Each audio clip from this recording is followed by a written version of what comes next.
They say routines are what keep you sane, but mine just made me more aware of how empty the hours were. Every Thursday, I stopped at the cafe across from the office before my shift. Same corner table, same burnt coffee that I pretended was good, same half hour spent scrolling through messages I'd never send. I liked the window seat. People passed, umbrellas tucked under arms, shoes wet from the morning rain. Some hurried, some dawdled. I watched them the way people watch fish in a tank, interested, but detached. That Thursday, she walked in. Not like some scene in a movie, where the room tilts or music swells. Just, she was suddenly there, moving past my table, shrugging off a dark coat damp from drizzle. Her hair was pulled back, though a strand slipped loose near her cheek. She went straight to the counter. I didn't stare. Not exactly. But I noticed her voice when she ordered, low, steady, like someone used to being listened to. Large black coffee, 1 sugar. I smiled into my cup, because that was mine too. When she turned, her eyes swept the room, looking for a seat. For a moment they landed on me, quick as a coin toss. She chose the table next to mine. I kept scrolling, pretending I had somewhere to be in my phone. My thumb stopped on a half-written message to a friend I hadn't seen in months. We should catch up sometime.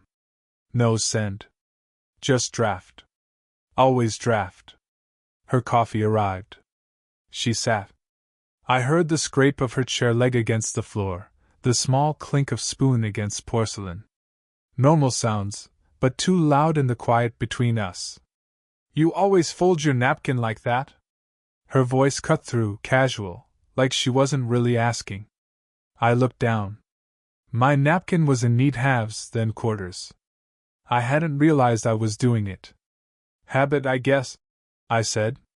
She tilted her head, amused. Looks more like strategy than habit. It was nothing. Just a line. But it lodged itself in me, like she noticed something no one else would bother with. I tried to reply with something clever, but what came out was plain. Maybe I like things staying in place. She gave a short laugh, dry, soft at the edges. Things don't usually stay where we put them. We both went quiet after that. She stirred her coffee once, even though she'd already taken a sip. I pretended to read something on my phone, but my eyes flicked to her hands, slim fingers, a plain ring, no polish. She held the cup with both hands, like she needed the heat. When she stood to leave, she glanced back at me. Just once. Quick. Enough that I felt like I should say something, but didn't. I thought that would be the end of it. Just a stranger with sharp eyes and a line that stuck. But as I walked into work that afternoon, my phone buzzed. A text from an unknown number. You fold napkins the way you avoid questions. Next Thursday, same table? I stopped in the hallway, staring at the screen. My manager's voice broke through. You're out of line. And all I could think stupidly was, then keep me there. The next Thursday, I was there earlier than usual. I told myself it was coincidence, that I just happened to crave burnt coffee at 7:30 in the morning. But the truth was, I kept checking the door. She walked in, almost on time with my pulse. Same dark coat, this time no rain. She saw me, and there wasn't even a pause, she came straight to the table. You kept the seat, she said. I shrugged, like it didn't matter. It was empty. Her smile was the kind you almost miss if you're not paying attention. Empty's not always nothing. We sat across from each other, two strangers sharing caffeine and silence. It should have been awkward. It wasn't. Somewhere between sips, she said. I used to come here all the time. Years ago. My husband hated the coffee, said it was bitter. He's gone now, so... She left the rest unfinished. I didn't know what to say. I wanted to ask, gone how? Gone when? But the words caught in my throat. Instead, I folded my napkin again, neat corners pressing into place. She noticed. Still with the napkin. It's a problem, I admitted. Better than most problems. She stirred her cup, even though she hadn't added sugar. There was a ring on her hand still. Not decorative. Not casual. I tried not to look, but I did. And I wondered, did she wear it because she missed him, or because it kept questions away? I thought about telling her something back, something small. So I did. I write messages I never send. Texts. Notes. Half a dozen of them just sitting there. She leaned in slightly. Why not send them? They feel heavier once they're real. Her eyes stayed on me a little longer than they should have. Some things are meant to stay unsent. The weeks blurred into a pattern. Thursday mornings, same table, same coffee. It wasn't planned, not officially, but we both showed up anyway. This time, she arrived later than usual. Coat unbuttoned, a little out of breath. She slid into the seat, eyes flicking to me as if to check I hadn't left. You almost missed your napkin report, I said, trying to sound casual. She exhaled, a laugh wrapped in weariness. Bad morning. I wanted to ask why, but the lines on her forehead told me not to push. She didn't need fixing. Just quiet. So I gave her that. We sat there, the noise of the cafe around us, muted somehow. My phone buzzed once, friend from work. I flipped it over face down. Her eyes noticed the movement, then went back to her coffee. You're young, she said suddenly. Not like a compliment. More like a fact she couldn't ignore. Is that bad? She stirred her drink, even though she hadn't added anything. Depends what you think it means. I didn't answer. Because what I thought it meant, possibility, danger, whatever it was, I couldn't say it out loud. She leaned back, folded her arms, pulled away a little. And I felt the shift. A wall sliding quietly between us. Before I could think of something, anything, a voice cut through. Mrs. Carter? Hey! I turned. A guy my age, maybe younger, waving from the counter. He looked familiar. From the neighborhood? She raised her hand in return, a polite smile stretched tight. The kid, because he felt like a kid, came over.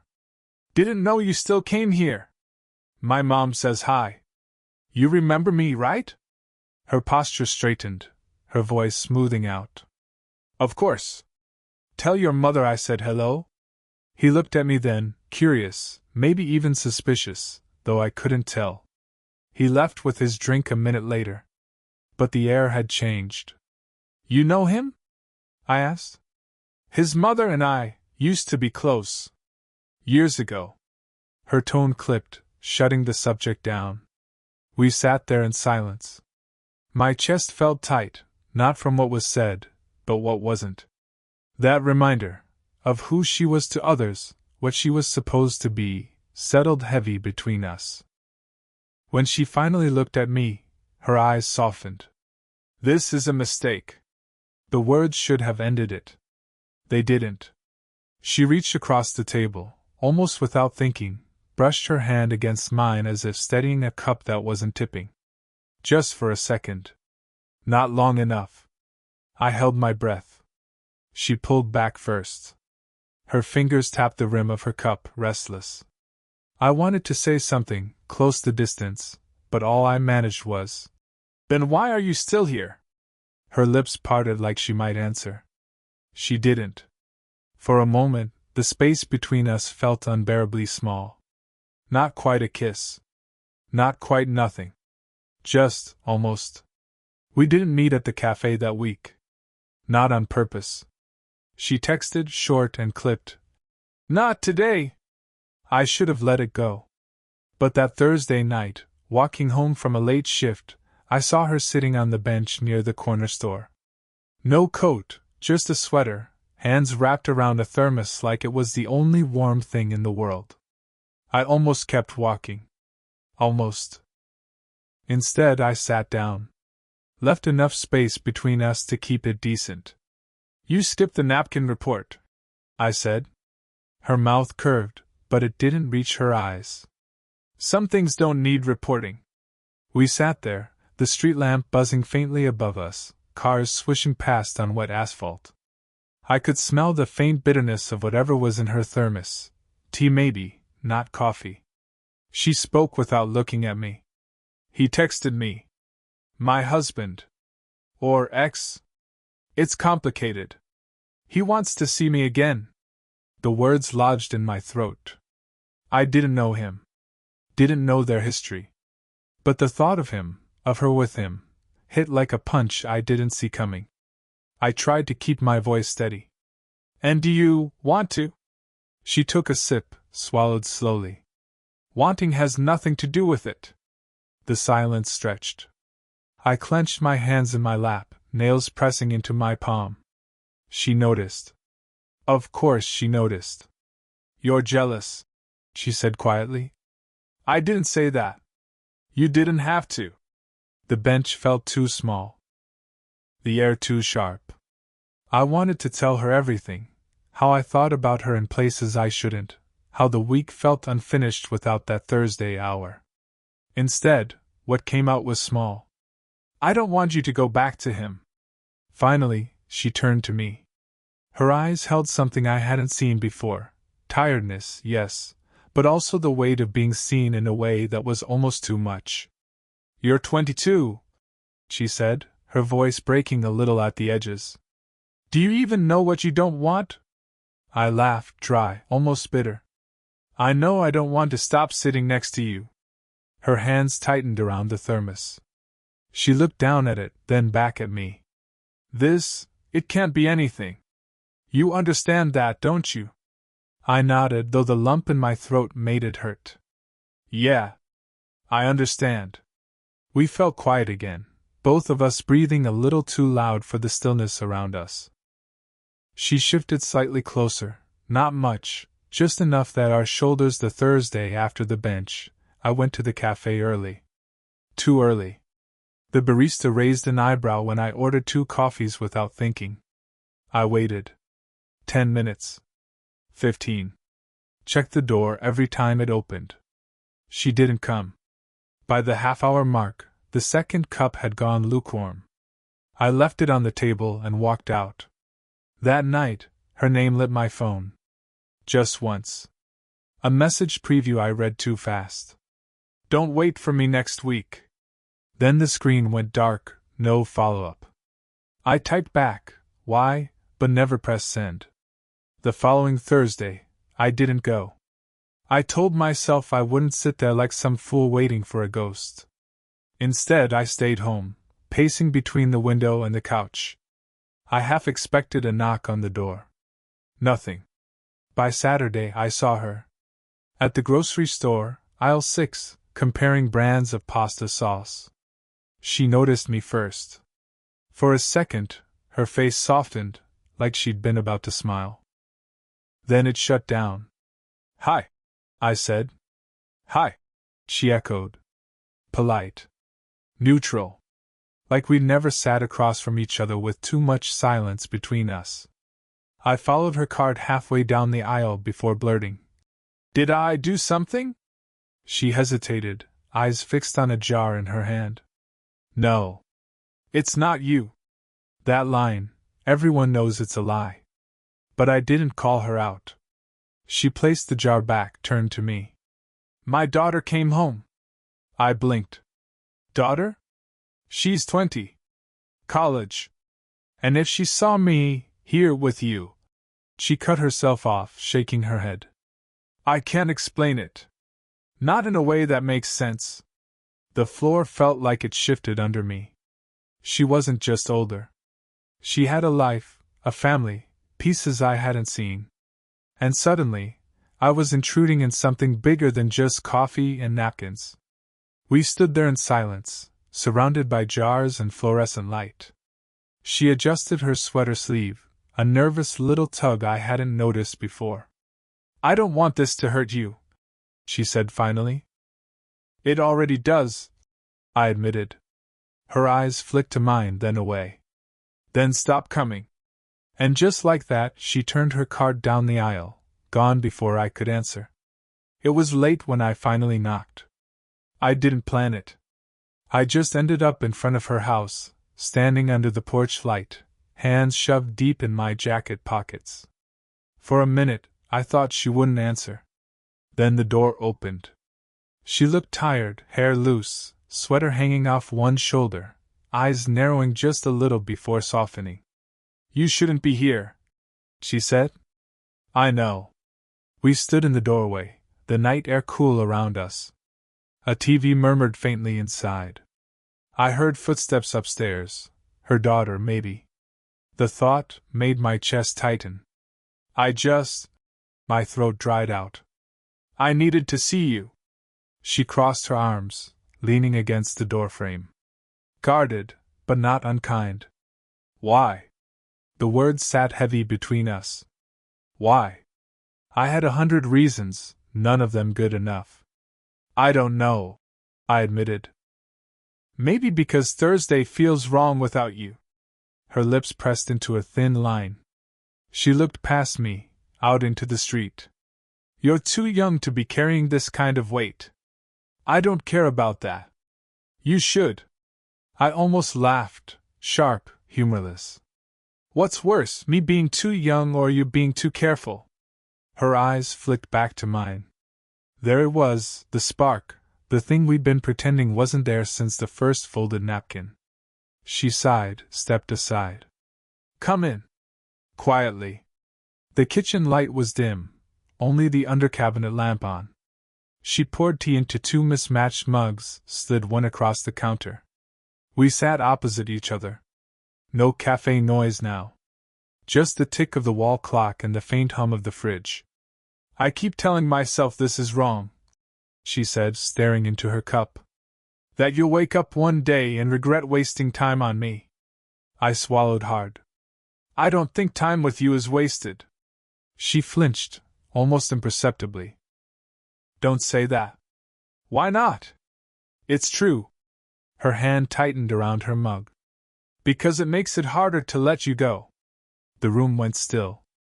I wanted to reach across, to cover her hand with mine, but I didn't.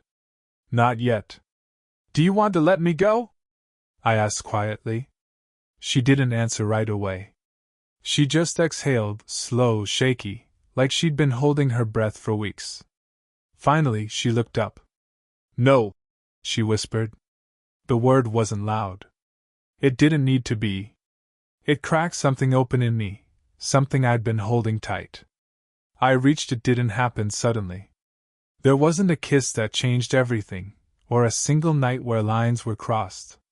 It happened in pieces, slow, careful, the way people who've been hurt before move toward each other. Thursday mornings stopped being the only place I saw her. Sometimes it was Saturday afternoons, walking past the park, her thermos in hand. Sometimes Sunday evenings, when I'd bring over leftover takeout and we'd sit at her kitchen table, tea cooling between us. The bench outside the corner store became ours. We never claimed it, but somehow, if one of us was there, the other eventually showed up.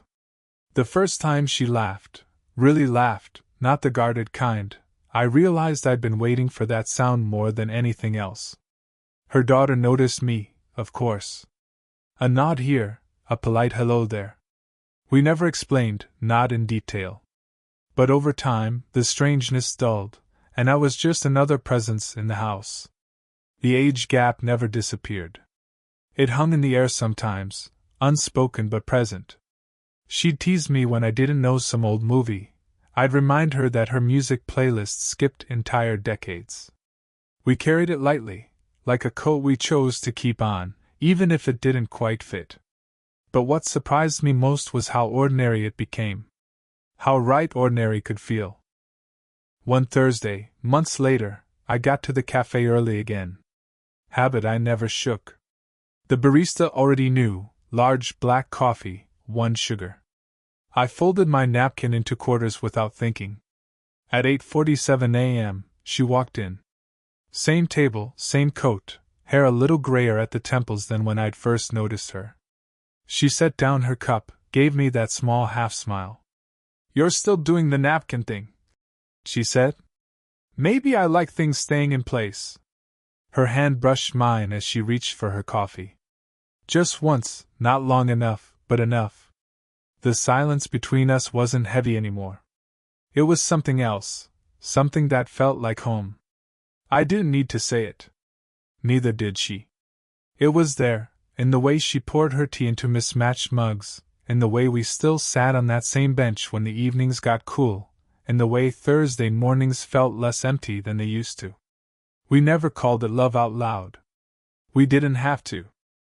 And if you asked me why those moments stayed with me, why folding napkins and lukewarm coffee could feel like everything, I'd only have one answer: because she finally saw me. And I saw her back.